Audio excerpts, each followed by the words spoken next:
fay naa la.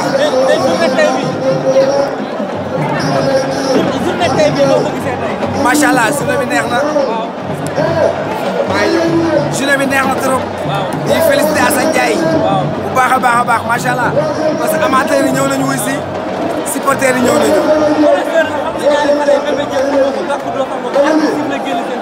loolu tax ngay gis.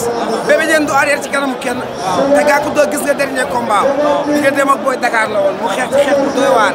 loolu di wane ni Gackou 2 am na xar kanam boo xam ne ci làmb pour nga yeb koo jafe na xale bi muy bëreel nag c'est un attaquant xale bi muy bëreel dafa am aliru mbër mu mag boo xoolee tey ni mu ñëwee nga xool ni ko waa Medina yebee nga xam ne am na foo xam ne foofu lañ bëgg mu yegg ndax Ndakaaru dafa rafle ay mbër moom nag mu bokk ci xale yi nga xamante ne waa Ndakaaru bëgg nañ mu yegg fu sori moo la combat la boo xam tàq nga ciy gis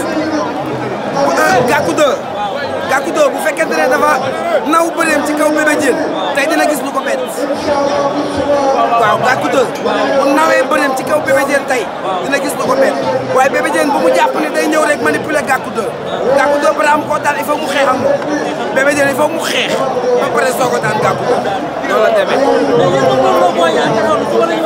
waaw suba lañ koy présenté buñ ko présenté ba pare ñu tàmbali waxtaan combat bu am solo la combat bu mën a yóbbu làmb fu sori combat bu war a mën a def làmb ci loo xamante ne macha allah combat bu am solo la bu taxawee ba pare après dinañ si waxtaan maa ngi lay jaajëfal incha allah